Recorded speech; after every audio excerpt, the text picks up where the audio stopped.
Welcome to Right versus Left News, your daily briefing on the stories that matter, told from both sides of the aisle. I'm your AI host, Chris, and each day I bring you the most important political and cultural news, with perspectives from conservative and progressive voices. No spin, no agenda, just the facts and the opinions that shape our national conversation. Let's dive in. It's Monday, May 25th, 2026, Memorial Day in the United States, and here's what we're watching. Americans are honoring the day at Arlington and in communities nationwide. In the Mediterranean, Cyprus has finished counting its parliamentary vote. The center-right is on top and the far-right is gaining. In Turkey, police stormed the main opposition's headquarters with tear gas just days after a court knocked out the party's leader. In culture, the Cannes Film Festival crowned Cristian Mungiu's political drama Fjord with the Palme d'Or. And back home, California's Sandy Fire shows how climate and land management politics flare whenever flames rise. Let's get to it. Before we jump into today's stories, a quick word from our sponsors. This episode is brought to you by Family GPT, the AI chat platform actually designed for kids.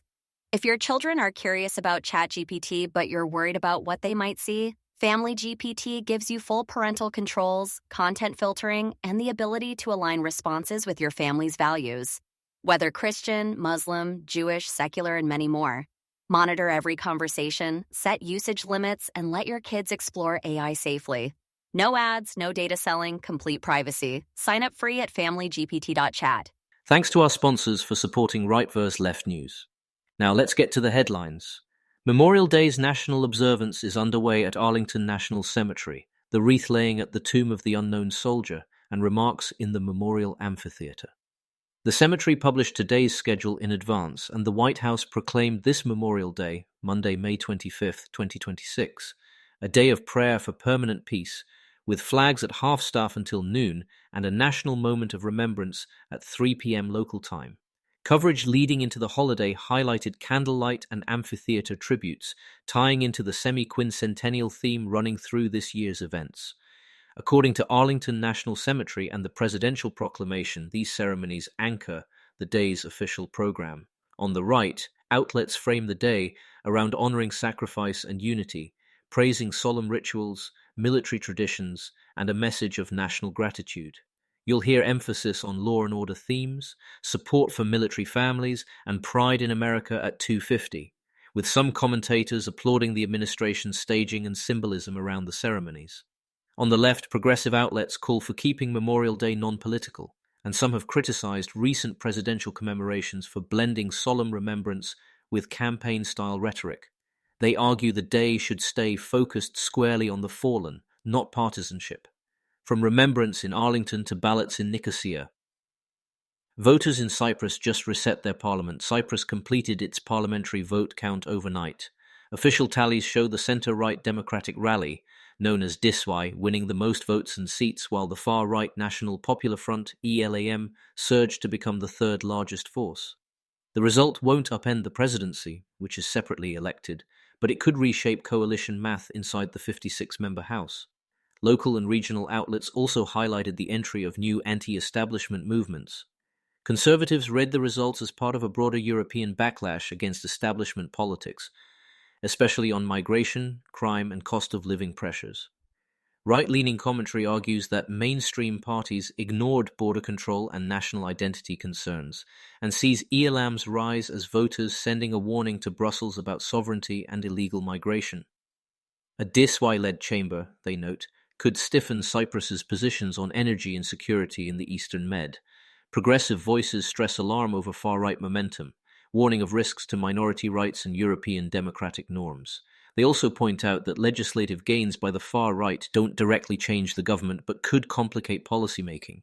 Many urge mainstream groups to address corruption and inequality that fuel anti-establishment surges. Across the water in Turkey, tensions spiked again. Turkish police stormed the headquarters of the main opposition Republican People's Party, the CHP, using tear gas, according to video from Sunday night. That followed a shock appeals court ruling last week annulling the CHP's 2023 leadership vote and deposing party leader Özgür Özel, a move the opposition called a judicially enabled coup. International coverage noted jitters in Turkish markets as the opposition cried foul. On the right, commentary often casts Turkey as an increasingly unreliable partner and stresses the risks of Erdogan-era illiberalism. sometimes linking democratic backsliding to Ankara's hedging on US sanctions and the Iran conflict. A hawkish view holds that law and order crackdowns mask deeper strategic drift. On the left, progressive outlets and human rights groups emphasize threats to pluralism and free expression, portraying the court ruling and police tactics as part of a long pattern of state pressure on the opposition.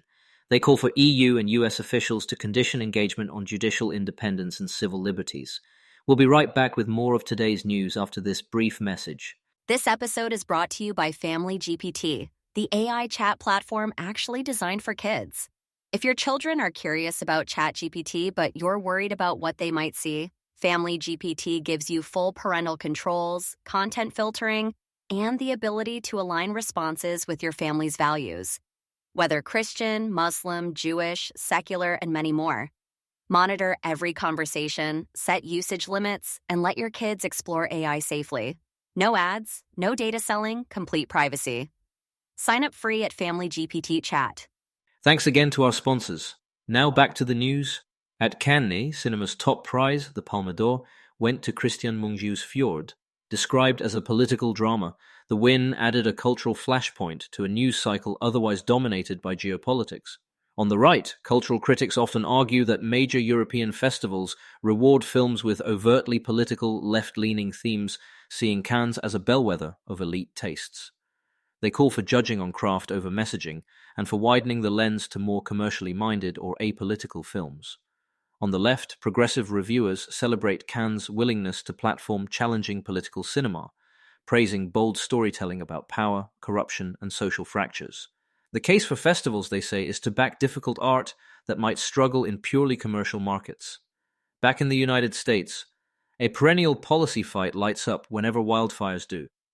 Over the holiday weekend, officials reported steady gains on Ventura County's Sandy Fire, with containment updates through Sunday and local authorities signaling the end of routine emergency bulletins as conditions improved.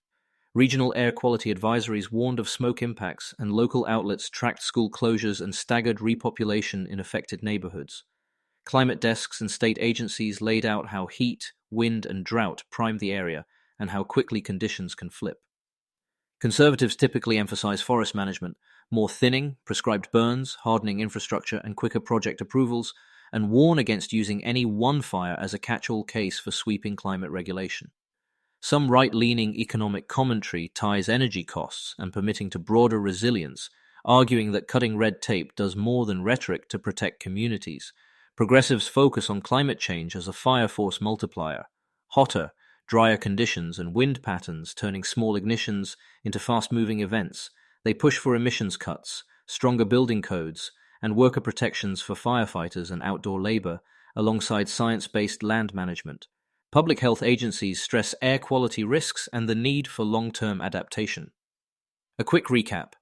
Memorial Day rituals today center the sacrifice that makes our politics possible, even as politics continue around the globe. Cyprus's center-right victory and far-right surge, Turkey's opposition under fresh pressure, and Cannes celebrating political cinema.